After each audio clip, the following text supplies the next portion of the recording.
Do you get frustrated when your FIFA Ultimate Team player shoots like that? Well, I do, as you can see. But luckily, I found the guys at Foot Helper who helped me not to make my players shoot like absolute Josh McGinnises. And they can help you as well. If you want your weekend league games doing for you, if you want a bit of guidance, if you want some tips and tricks, you can, ask those to do it for a price, and you can get a discount if you use my code OldGrandpaJoe at checkout for 20% off your order. Also, why are over 50% of you guys watching not subscribed? What are you doing? Press that big red button today and help me get to 1,500 subscribers. Right, hello everybody, and welcome to the preview for Hull City versus Crewe Alexandra on Saturday the 19th of September 2020. Kick-off 3 p.m. at the KCOM Stadium. If you are a season pass holder at Hull City, it will be free. You will be able to watch this game for nothing. However, if not, it is still available on I Follow Tigers Live for £10. This was supposed to be a pilot fixture where there would be 1,000 fans in attendance, but due to rising infection rates in Hull for the virus, which I can't say if I want to make money on this video, it cannot go ahead. It has been denied by the Hull City Council for Public Health. Disappointed, but when you look at the R rate across East Yorkshire, it's really not surprising when you think that everywhere on the North East seems to be going into lockdown now. Lincolnshire are having cases rise. Newcastle, County Durham, Sunderland, places like that have been put on local lockdowns now. It's really not surprising that this is happening. But it's one of those things, isn't it? And if they're not letting 1,000 fans in this week, I highly doubt that in 3 weeks' time, on October the 3rd, at home to Plymouth Argyle, they're going to let 7,000 fans in. The average for Hull this year is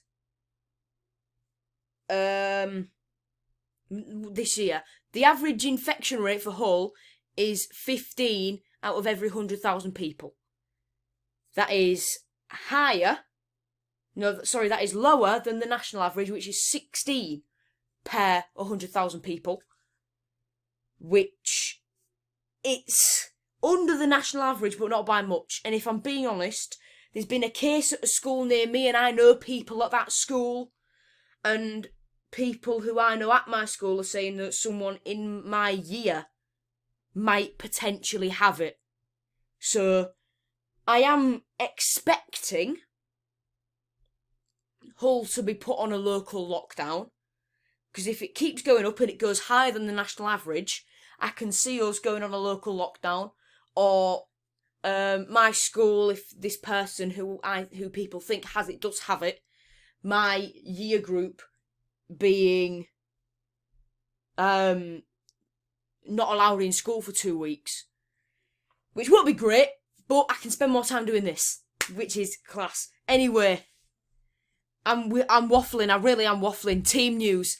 George Long is Grant McCann's only injury concern. Long picked up a hand injury in pre-season training and hasn't yet returned. He was supposed to have returned this Thursday before the Gillingham game, but that hasn't seemed to have been the case. On to ref watch then. Ben Turner is the referee, with Jeffrey Liddle and Daniel Woodward being the 2 assistants. The 4th official is Declan Ford. On to the stats then. All 15 of Hull City's penalty shootout spot kicks have been taken by different players. Malik Wilkes, Smallwood, Samuelson, Lewis Potter, Honeyman, Doherty, Callum Jones, Callum Elder, Coyle, Scott, Mayer, McLaughlin, Chadwick, Batty and Alfie Jones.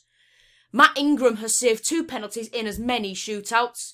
We'll just go back to that one. The starting 11 against Leeds had an average age of 22.9. Callum Elder was the oldest player in the Hull City side that night at 26 years old. Hull City had 19 shots compared to Leeds United 8. Hull City won 50% of their aerial duels. What do I think then? Up the boys! Up the boys! Up the boys! The Leeds game can propel us forward this year. We need to keep winning games. The game against Gillingham was a good start. They were pushing for playoffs last year. If we could go on and beat Crewe and get maybe 2-3, maybe even 4-0, that would be brilliant and propel us forward this season. All hail Sir Malik Wilkes. On to the head-to-head battles then. These aren't... I've messed that up. Okay then, that should be that sorted. I had it all written down on a sheet of paper in front of me, and I forgot to check through. But it wouldn't be an Old Grandpa Joe preview without some sort of mistake. So, it's normal service round here. Anyway, Josh Emmanuel will have to compete with Charlie Kirk, or might it be Louis Coyle? I don't know. And Keane Lewis Potter will have to fight Luke Offord as he goes forward, whether it be on the left, on the right, or up top, you never know with Grant McCann's selection. The opposite view, again, isn't happening. Because I just simply couldn't find any Crewe fans. Which is a bummer, I know, but one of them things. We're on to it, but instead we're just going to do another view. If I can't get someone in who's an opposition fan, I'm going to get another Hull fan. I had Lennon at the weekend, and no, what am I about? I had Lennon for the Leeds game, and today I have got Luke Flanagan, host of a podcast I was very kindly invited to a few weeks ago called Tigers, blah, blah, blah. It's hosted by Luke and his good friend Rich, who I might try and get Rich on if I can't find any fans in the future. I think I've got a West Ham fan in the works, but Rich, he's knowledgeable, as is Luke. So Luke, it's over to you now. Tell the viewers what you think about the club's prospects this season. Hi guys, it's Luke from Tigers podcast. Joe's asked me to do a quick video covering a few things, so happy to oblige, seeing as they came on our podcast a few weeks ago. First of all, obviously the signings have been fairly impressive, in my opinion. Really impressed with particularly Richie Smallwood when he's played in the middle. He's very much the midfielder that we didn't have last season. We could have really done with him towards the back end of last season when we just had absolutely no bite in midfield at all. It just kind of felt we was being overrun all the time, and I don't get that feeling now. I know we've dropped a division, but I certainly feel we've got more solidity in there. So Richie Smallwood's been great. Josh Emmanuel's been unbelievable. I know he didn't play against Leeds, but the 3 games he's played, just really positive. Even against Sunderland, where we weren't at our best, none of the things on the right side really, he dealt with all of that trouble. So been impressed with him. And then obviously Greg Docherty, another one I've been really impressed with. Particularly at Leeds last night, he was outstanding. He was brilliant. He was one of our, all the players yesterday played great, but every time he's breaking up play with it and he's just driving forward, he's looking to make things happen. I think he'll just get better and better. So signings wise, I think it's been a really positive summer. And performances so far, I mean, Sunderland was fairly underwhelming, wasn't it? But we kind of got through on penalties. Our penalty record's not too bad, actually. So I thought we did get lucky against Sunderland, particularly at first half. We could have been 4 or 5 down. We were not at the races at all, but second half was a little better, I guess, but we didn't really have that many shots on target, anything like that. So it wasn't the best game, but obviously to keep it at 0-0, they'll be favourites, I would have thought, for promotion, or one of the favourites from League One this year. So honestly, managed to knock them out. I was impressed by the young lads at at the Leicester game. I thought that was really good. Billy Chadwick is one that I think we should keep an eye on. I think he's wide man. He looks really good, left or right, doesn't really matter to him. It's really good to see the academy lads coming through. Obviously, Keane Lewis Potter is one that I always talk about on the podcast, and a lot of City fans will do as well. But he can play him through the middle, play him out wide. And then, as of yesterday, Malik Wilks was brilliant as well. If he just added a little bit more crispness to his finishing, I think we'd have some player in there. And he's still young, so keep playing him. I liked him up front. I really liked him yesterday against Leeds. There've been some great performances. I thought Josh McGuinness played really well against Gillingham as well. So there's loads of positivity all over the park, to be honest. It's a nice change for City with lots of positive things to talk about. As far as tomorrow, when it's Saturday, whenever it comes, goes, it's disappointing that we can't have some fans in there, but it's out of our hands, I suppose. And I'd like to say that if we carry on like we were, I do think we should win fairly comfortably, but then again, it's City. So I'll maybe go 2-1 prediction to City. I've been fairly pessimistic so far, but the performances recently have been very impressive, particularly last night. I think everyone will still be buzzing after apparently Leeds B team was played, even though they had a £30-odd million striker up front, which we managed to nullify. Alfie Jones again, one of the other players that's been really impressive when he's come in. So yeah, 2-1 to City. I think Crewe will make it really difficult for us. They'll get men behind the ball and they'll try and play us at our own game, I think, but I still think we'll have enough. Cheers. Okay then, thank you very much to Luke. As I said earlier, check out his podcast, Tigers, blah, blah, blah. Good bunch of lads. And they're more consistent than myself and Ethan. Let's just say the very least about that. Yeah, go check them out. Luke's Twitter will be in the description, and on there you can find Tigers, blah, blah, blah. Luke does also write for Vavel. He does a lot of work for Vavel, and I believe his official title is Deputy Editor for League One for Vavel, and he also does a bit of work with the MLS. So check all Luke's stuff out, because he's a legend. Anyway, on to current form now then. And as you can see, it looks very rosy for us, but less rosy for Crewe. You know all our scores by now. Come on. But as for Crewe, a 2-1 defeat to Lincoln in the Carabao. Is it the Carabao? I don't know. No. Yes, it was in the Carabao. Then in the EFL Trophy, they did beat Bolton. And in the opening league game of the season, they were defeated 2-0 at home by Charlton Athletic.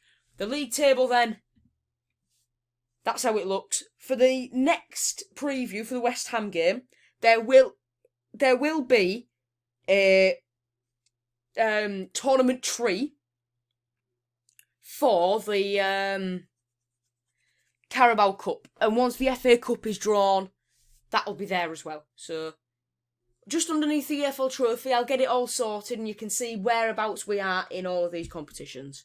But yeah, 4th in the league, off the top on goals scored, and off 2nd and 3rd on alphabetical order. In terms of the EFL Trophy, there is a game in a few weeks in this where we, I believe, play Grimsby Town. So that one will be a cracker, to say the very least. Around the grounds then on League One Matchday 2, Charlton played Doncaster Rovers, Peterborough United faced Fleetwood Town, Oxford United faced Sunderland, MK Dons will play Lincoln City in Milton Keynes, AFC Wimbledon welcome Plymouth Argyle, who Hull City play in a few weeks. Wigan Athletic welcome Gillingham to the DW Stadium. Gillingham, who we defeated last time out in the league. Burton Albion welcome Accrington Stanley. Who are them? Bristol Rovers play Ipswich Town. Blackpool face Swindon. Shrewsbury Town face Northampton Town. Now then on to shared shirts, and it's Kevin Stewart. Kevin Stewart was part of was a Crewe player for 4 games in 2013. Kevin Stewart, a Tottenham youngster, born in Enfield, so he's up from there. He's got a London accent if you've met him. From 2010 to 2014, he was a Tottenham Hotspur player. But in 2013, he did go out on loan to Crewe Alexandra. Now, I had to ask on Twitter for images of Kevin Stewart in a Crewe Alexandra shirt. I found one from Hull City Match 1 shirt, but it had a massive watermark over it, and that doesn't look good on a graphic. So there's one of him in a bit of training wear. Yes, I know it's low quality, but Somerville on Twitter did a fantastic job finding me that. Within seconds of me putting the tweet out. Fantastic job from him. For Crewe, he played 4 times, scored no goals. After leaving Tottenham, he moved to Liverpool, who he played 11 times for. While there, he spent time on loan at Cheltenham, Burton and Swindon. Then he joined Hull City in 2017, with Andy Robertson going the other way. In 70 games, he scored 3 goals and left us at the end of the previous season when we went down to this division, and he's not got a club, but if you look at his Instagram, he's training every day to try and get one. If you go on to the predicted team now then, Matt Ingram in goal, is back for Josh Emmanuel, Jordi Device, Reece Burke and Brandon Fleming, with Richie Smallwood, George Honeyman and Greg Docherty, the midfield trio. Malik Wilkes on the right, Keane Lewis Potter on the left and Josh McGuinness leads the line. So it's an unchanged 11 from the side that beat Gillingham. The bench, Harvey Cartwright, Louis Coyle, Callum Elder. Those 2 will feature in a Hull City League squad for the first time this season. Dan Batty, James Scott, Alfie Jones and Thomas Mayer. No Martin Samuelson. Who else am I missing out there? Sean McLaughlin. Of the ones you'd expect to be in there consistently, I'm not really missing anyone out. Now then, you may be thinking, oh, it's your wanted team. If I'm honest, that's the team I would play with 1 or 2 alterations. I'd put Scott in for McGuinness, and I'd maybe play Alfie Jones over Reece Burke. But other than that, I would play that team. It's taken one or 2 wins to convince me. Oh, you've gone over to 4-3-3. What's happened to you? You're losing your personality. You don't want to go against the manager anymore. Yeah, because what he's done has worked recently. So we're going to give him the backing. Now on to my predicted score then. 2-0 win for Hull City. That will do it. Yes, I know I've not changed that end slide, but does it really matter? Anyway, thank you very much for watching. Yeah, I will see you all very, very soon. Like and subscribe. Goodbye.